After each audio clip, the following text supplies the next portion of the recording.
Pumuputok, ano ba yan? Tiniga ko man kasi, ayan tuloy, pumutok. At dahil nga sa biglang tumawag sa akin si Ate Imang, yung mama ni Isil na taga Luzon Avenue sa may Quezon City, habang nagluluto siya ng ginataang santol. Turuan niya daw ako paano gawin para ma-vlog ko din. Eh sabi ko naman kay Ate Imang, bakit ikaw yung nagdedesisyon para sa gagawin kong content? Pinapangunahan ba naman ako? Masyado kang pala desisyon na, Ate Imang.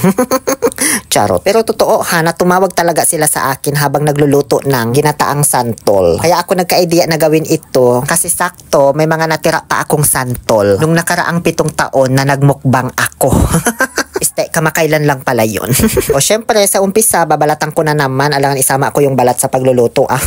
Ang kaibahan nga lang ngayon, medyo manipis yung pagbabalat na ginawa ko. Unlike noong minukbang ko siya, merese kung makapal o hindi yung pagkakabalat ko kasi yung boto naman yung habol ko doon para kainin. Ngayon naman yung balat ang kailangan natin. Kaya kailangang manipis lang ang aking pagbabalat kayo. O syempre hindi na ako mag-wish-wish pa dyan ah. Tinapos ko na agad ng makapagluto na kasi kukudkurin ko pa ito. Medyo matagal pa naman magkudkud nito ah. Ang kagandahan pala dito sa santol na iluluto ko, hindi siya madagta habang kinukudkud ko kasi hindi naman na siya bagong pitas. Madali lang din pala ito kudkurin kasi malambot yung balyat niya. Hindi gaya doon sa kinukudkud kong kamuting kahoy.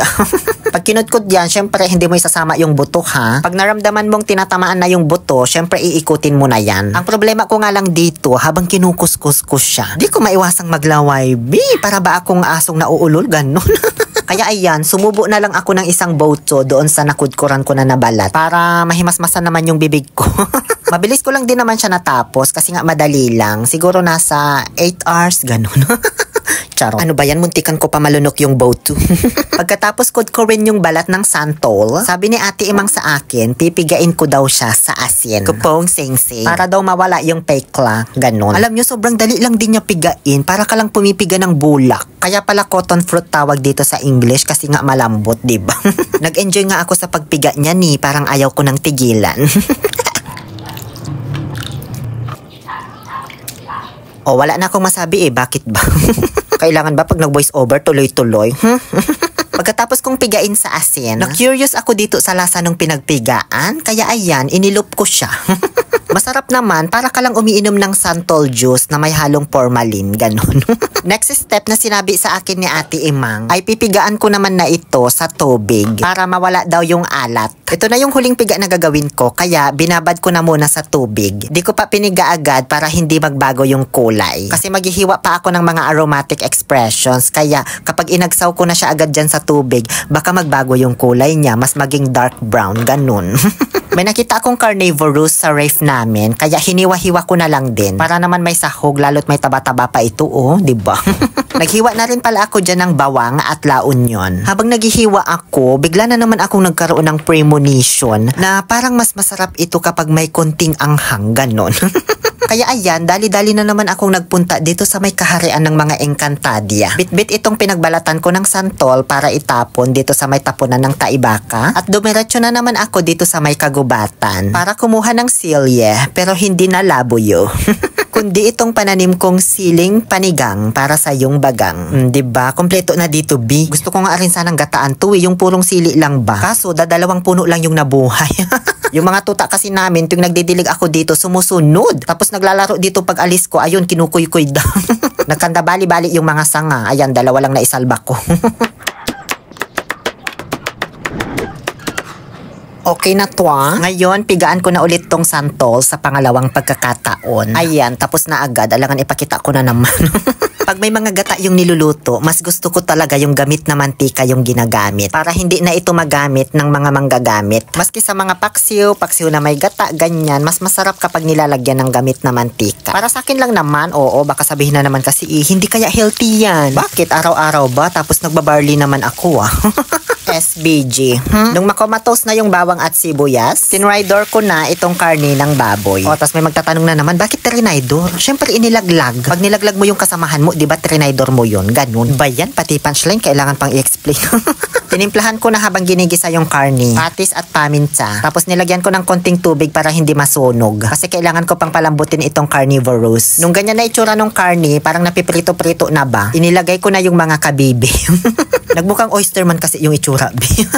Hindi ko siya mahalo kasi wala ng tubig, puro mantika na lang tapos pumuputok-putok pa. Kaya binuhos ko na agad yung gata salvaje. Inalawan ko syempre kasi sayang, kakanggata pa naman ito. Ang bilis niya ma-absorb yung gata, guys. Para talagang bulak na kung anumang liquid yung ilagay mo, sisip-sipin niya. Kaya dinagdagan ko pa ng konting tubig para mapakuluan pa. Tinimplahan ko pa ulit ng asin, paminta, vetchin, tsaka asukal di papa. Malapit na itong maluto, na-excite na nga ako na matikman kaya nga ayan pasayaw-sayaw na ako nung step ni Vice.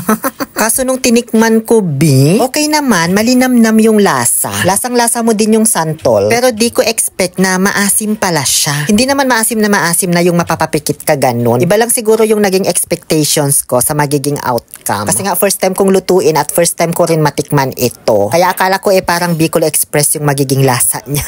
Hindi ko sure kung normal lang ba na maasim ito. Kaya tinatawagan ko si Ate Imang kaso di man sumasagot, Kaya inisip ko baka mali yung pagkakaintindi ko sa pagpiga nito. Baka kailangan yata pigaan siya ng mga 5 beses, ganun, hindi lang 2 beses.